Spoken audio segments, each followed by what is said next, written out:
Maruti Suzuki's People Technology presents Suzuki Connect with Navigate to Car and many other features. Watch more, feel more. Dell. Well, that is some finish for Pakistan, who we've seen batting first for the first time in this tournament. They managed to get 24 in that last over. That's more than they got in their first five. And in the process, they've posted the highest score batting first at Abu Dhabi by some distance. 189 for two is what they've managed. And we'll see if Shan Masood likes it. I'm sure he does. On Maruti Suzuki presents ESPN Cricket for T20 timeout powered by Dell. Ajit Agarkar is here. So too Peter Borren. I thought 160 good after the last show. We're talking about 190. Shan, you take that if you're Pakistan. Of course, I mean, like we talked before the start of the match, anything above 160, that's what Pakistan would have been looking for. And it just sort of throws out a template, not just for Pakistan, but for other teams, and sort of they followed suit from England.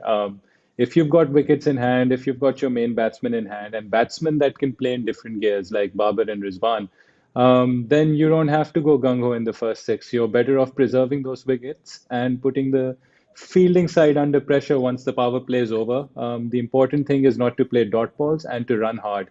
And I think that's what Babar and Rizwan did. And once the conditions got easier, the ball got softer. And that's what we saw in the PSL as well. When the ball got softer, it was easier to take the ball on, considering the conditions or the bigger boundaries. Yeah, I mean 29 without loss in the first six, Ajit, 59 without loss in the first 10. Pakistan and England have perhaps shown how to bat first on these surfaces. Yeah, I mean, yesterday at least you could understand because England lost wickets. They had to do differently. Today, I mean, it is a very tricky pitch. We saw that in the afternoon as well, even particularly with the new ball. I think you had to get through that, and Pakistan was sensible enough not to lose wickets at that point, and then there is enough quality, particularly when a batsman set and the limitations in the Namibia attack as well. Once the ball was a little bit older, became easier, and then initially Babar Azam's quality, and then Rizwan with that finish and Hafiz with the cameo. So perfect innings for Pakistan. And look, they're the form team, so you expect them to play with confidence, and they've played sensibly tonight. 62 of the last four, Peter. Does that push the game well beyond Namibia, or was it anyway beyond them? I thought for a moment at least they were in it, even though Pakistan hadn't lost wickets. They were only 59 in the first 10. You think 59 for 3 or 4 is more likely in T20s than 59 without loss? You felt like Namibia were making it.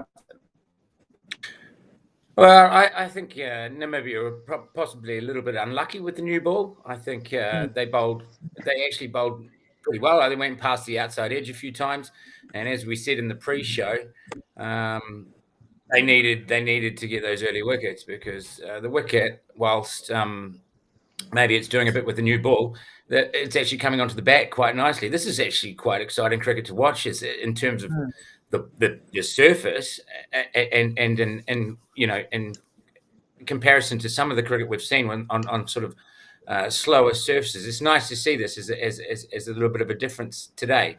But for Namibia, they needed those early wickets, and they might have restricted them to 29 off the power play. But without a wicket there, it was always going to get messy. And as Ajit said, a little bit of limitations in their attack without getting 2 or 3 in the power play. And they easily could have. They went past the outside edge enough times. We're always going to be in strife after that. Yeah, you'd go with that, Ajit. Namibia perhaps deserved a little more in those first few. Trumpelman starting with the maiden. There were lots of oohs and ahs and plays and misses. Yeah, I mean, you need those things to go your way, isn't it? And the form team, things do go their way. Pakistan is the form team. They're playing better cricket at this point, and somehow the luck of the draw falls your way. Look, they rode through that. Yeah, I mean they bowled quite well in the power play. It tells you that the amount of runs Pakistan scored with 2 batsmen who are in form couldn't really get away. So perhaps with a little bit more luck, a wicket, maybe 2, and then it's a different story. Then it becomes harder work even for the batsmen to follow. They can't play as freely or build an innings, or they have to take a bit more time to build an innings. So yeah, a little bit unlucky at the start, but you're playing against top quality opposition, so you've got to create chances, and unfortunately, yeah, luck plays a part, but Pakistan were very good. Yeah, Babar Azam said at the toss, Shan, that he wants his batters to be tested, so he wants to bat first. I wonder if some of those middle order batters would be saying, well, you guys need to stop batting 14, 15 overs then, Rizwan and Babar. It's not going to test us otherwise. Yeah, I think that was the case that actually, I mean, if we go into the serious bit, that actually caused panic amongst Pakistan before the World Cup squad was announced. They thought that Babar and Rizwan were batting too deep, and that left their power hitters or their aggressive batsmen with less balls to face and less of an impact to make. But having looked at the conditions, having looked at Pakistan's strengths, it's pretty important that these guys bat the majority of the overs. And it just gives like we saw with Hafiz, like he came on, got that boundary away first ball, scores 32 of 16. So it gives everyone that sort of amount of freedom. And that's what people like Hafiz, Asif Ali, Shoaib Malik, and Fakhar Zaman need. And then they've got Imad and Shadab to follow as well. So for Pakistan, it's very important they're batting the chunk of the overs. Now let's look ahead to the second innings. As pieces of the puzzle come together so nicely for Pakistan, like they are for England, Shan, is one of those missing pieces Hassan Ali's form, or are you not as concerned? Yeah, the positive thing is when he hasn't been performing, he was Pakistan's best bowler, but when he hasn't been performing, other people have stepped up. So now is the time for others to give Hassan Ali that space, let him come back into his rhythm. And what would be nice to see would be Hassan Ali taking the new ball and maybe, I don't know what what Ajit Bhai might say, but in these conditions, Hassan Ali with the new ball might be a good idea just to get a few wickets and get his confidence back up. You know, we know they go Afridi and Imad Ajit. Would you go differently today?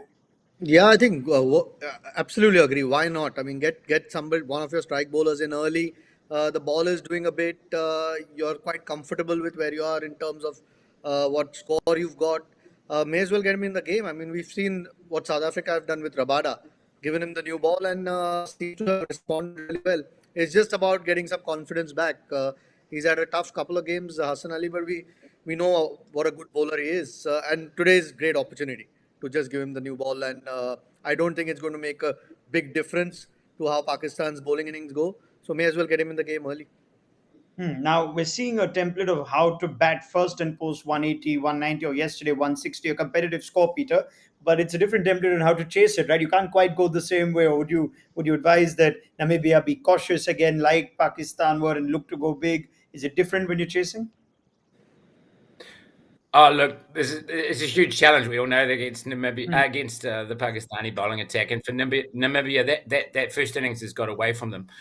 You have to say that, and Namibia have had issues against even some of the lesser sides. They've had issues in the first 6 overs with the top three. They've got Bard back in today.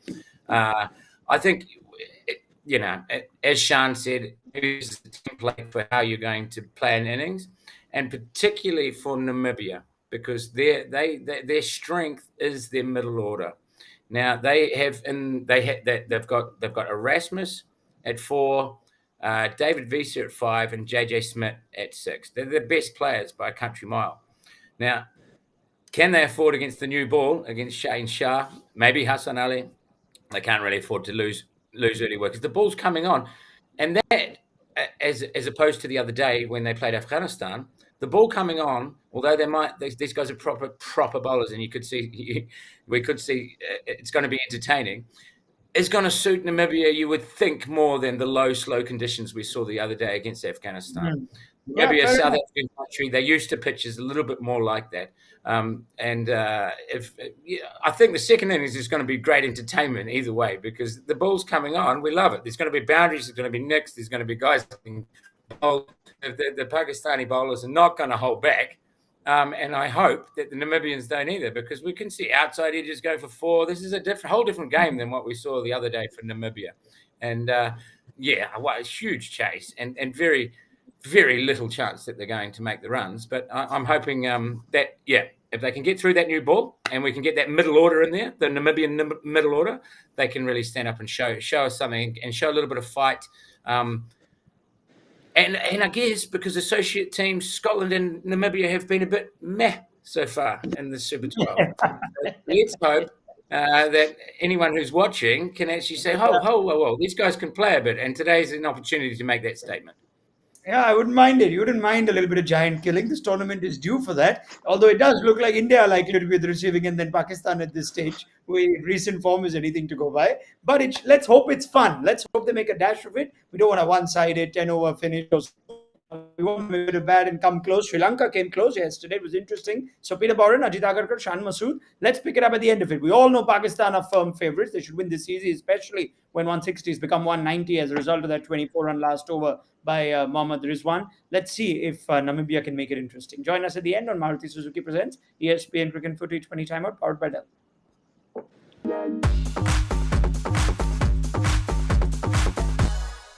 Maruti Suzuki's People Technology presents Suzuki Connect with Navigate to Car and many other features. Watch more, feel more, Dell.